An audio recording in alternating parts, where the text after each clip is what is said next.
ये जेन जी जो राहुल गांधी ने अपनी पोस्ट में अतुल भाई लिखा है ना, जेन जी, अब लोग इसको ऐसे ही पढ़ रहे हैं क्योंकि जेन जी अभी बहुत वायरल है सब जगह, नेपाल की वजह से चर्चा में है।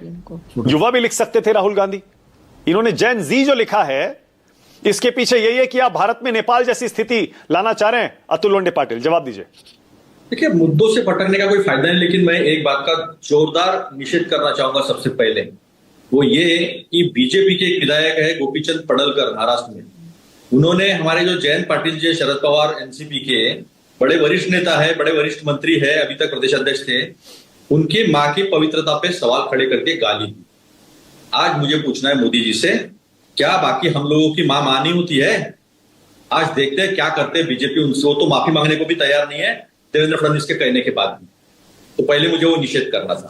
अब रही बात जेन जी की, आप शायद मानक जी भूल गए, वोट चोरी करके जीतना है तो जेन जी के सवालों पे, उनके जरूरतों पे, उनके रोजगार पे ध्यान देना नहीं है।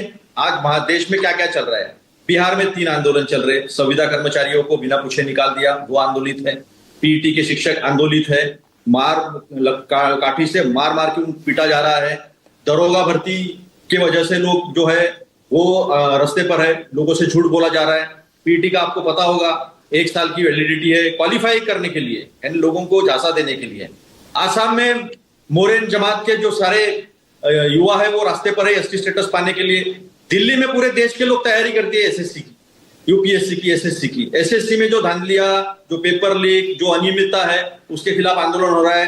वो जंतर मंतर पे इकट्ठा होने जा रहे थे तो वहां पे इतनी पुलिस लगा दी कि बेचारे वो अपना हक के लिए आंदोलन भी नहीं कर पा रहे हैं। ये तानाशाही चल रही है। और महाराष्ट्र में तो पिछले 3 साल से एमपीएससी के और डायरेक्ट भर्ती वाले जो लोग हैं वो आंदोलित है। अब वोट चोरी करके आप चुनाव जीत रहे हो तो आपको कोई जरूरत ही नहीं ना इन युवाओं की, महिला सुरक्षा की, महंगाई की, किसी इस पर बात करने की। अभी आपने कहा कि आरोप किया, आरोप नहीं है, तथ्यों के साथ सबूत है। ये गोदाबाई है, ये गोदाबाई है, इनके नाम से फॉर्म नंबर 7 भरा गया मोबाइल से। मोबाइल नंबर सारे कर्नाटक के बाहर के मोबाइल से भरा गया है और इन्होंने 12-14 लोगों को डिलीट कर दिया है। सूर्यकांत जी है, सूर्यकांत जी को तो यहां पेश किया गया। सूर्यकांत जी खुद थे जिस तारिका का वोट निकाल दिया गया था, वो यहां पर खड़े थे, उन्होंने 12 वोट निकाल दिया वो भी। और दूसरे नागेश्वर जी है, सुबह 4 बजे उठ के उन्होंने 36 सेकंड में 2 फॉर्म जो है डिलीट कर दिए है। तो बताओ ना, फॉर्म नंबर 7 पे सीरियल नंबर सबका एक ही कैसा आता डिलीट करने का? वोट बढ़ गए, चलो ठीक है, आप क्यों नहीं करते इंक्वायरी? क्यों इलेक्शन कमीशन कोई डेटा देता नहीं? क्यों आईपी एड्रेस देते नहीं? क्यों नहीं देते आप? आईपी एड्रेस क्यों देते नहीं? मोबाइल क्यों नहीं देते हो? डिवाइस पोर्ट क्यों नहीं देते हो? अगर आप साफ सुथरे हो तो भागते। अच्छा अतुल भाई, ओके अतुल भाई, एक सेकंड, ओके ऑल राइट, मैंने मान लिया, 1 सेकंड को मान लेते हैं चलिए कि चुनाव आयोग सबूत नहीं दे रहा, मैंने मान लिया। मानना क्या सच्चाई? और युवाओं से, छात्रों से ये अपील करके, सुनिए ना मेरी बात तो सुनिए 1 मिनट, युवाओं से, छात्रों से, जेन जी से ये अपील करके कि आप संविधान की रक्षा करेंगे। क्या करेगा ये युवा? जेन जी क्या करेगा? छात्र क्या करेंगे? ऐसा है, जेन जी जो है ना वो टेक्नो सेवी भी है, वो चीजों को समझता है। वो देश का जो चुनाव आयुक्त है वो कैसे झूठ बोलता है वो समझता है। बोलता है ना कि वो अपने महिलाओं की हम कैसे दे सकते हैं फोटो, वो वीडियो, और राज्यसभा में सारी महिलाएं वोट कर रही थी उसका वीडियो देते हैं। जेन जी समझती है, जेन जी समझती है कि फॉर्म नंबर 7 भरने के लिए 36 सेकंड नहीं ज्यादा समय लगता है, तो 36 सेकंड में 2 लोग कैसे डिलीट होते। जेन जी समझती है कि बोगा शूटिंग कैसे किया जाता है ऑनलाइन। जेन जी समझती है कि बीएलओ और बीएलए दोनों साथ में नहीं आते हुए भी उसको अप्रूवल कैसे दिया जाता है यारों की तरफ से। ये सब जेन जी समझती है। अब गोदाबाई जैसे जो महिलाएं हैं, वृद्ध महिलाएं हैं, उन्हें मोबाइल चलाना नहीं आता, उन्हें नहीं समझता। नहीं समझ गई, जेन जी समझ गई, अतुल भाई समझ गई जेन जी। अब क्या करेगी जेन जी? क्या करेंगे युवा देश के छात्र, क्या करेंगे? जेन जी ध्यान रखेगी, जेन जी हर चीज पे सवाल उठाएगी। जेन जी मतदान ठीक से हो रहा नहीं हो रहा, मेरे देश के संविधान के मुताबिक हो रहा नहीं हो रहा, ध्यान रखेगी। अभी मुझे एक बात बताओ, तो एक शेर याद आ रहा है इसी बात पे कि शहर भी तेरा, तू ही मुद्दई, तू ही मुंसिफ, हमें पक्का यकीन है कि मुजरिम हम ही होंगे। बताएं मुझे दो चीजें कैसी मिली भगत है? जो इलेक्शन कमीशन है उसने वायदा किया होगा इनको, बीजेपी ने वायदा किया होगा इलेक्शन कमीशन को, एक दूसरे को संभाल लेंगे, चिंता मत करो।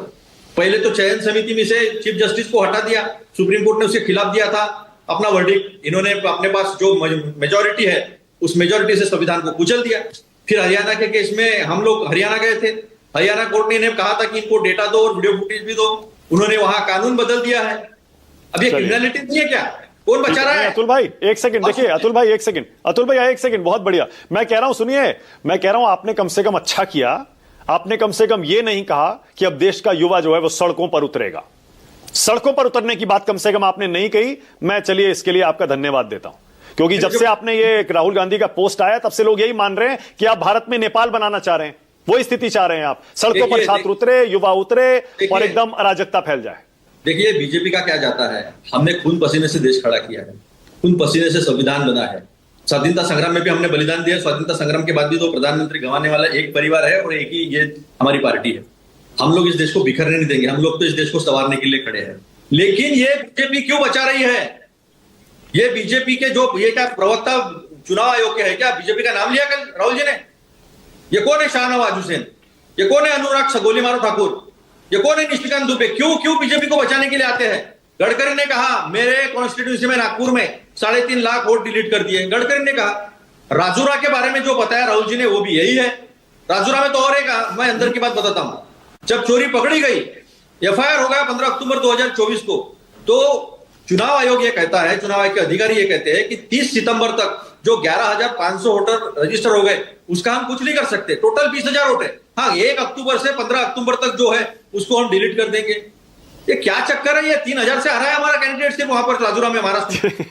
तो ये इतना घपला, इतना भ्रष्टाचार। सुनो ना, सुनो सुप्रीम कोर्ट अरे आप जीते हुए सीट है, वो आपकी जीती हुई सीट है। आनंद में आप जीते हैं, चुनाव आयोग बोल रहा है आनंद आप जीते हुए हैं, फिर भी आरोप लगा रहे हैं। बराबर है ना? अगर राजूरा में वो 11,500 वोट डिलीट हो जाते ना तो हम राजूरा भी जीत जाते, 3,000 से आ गए। तो मैं ये कह रहा हूं कि सुप्रीम कोर्ट ने और हाई कोर्ट हरियाणा ने जब निर्णय दिए थे तो उसको पलटने का काम और पारदर्शिता खत्म करने का काम बीजेपी ने क्यों किया? ये सवाल जेएनजी करेगी। ठीक है, ओके अजय आलोक, ऑलराइट अजय आलोक।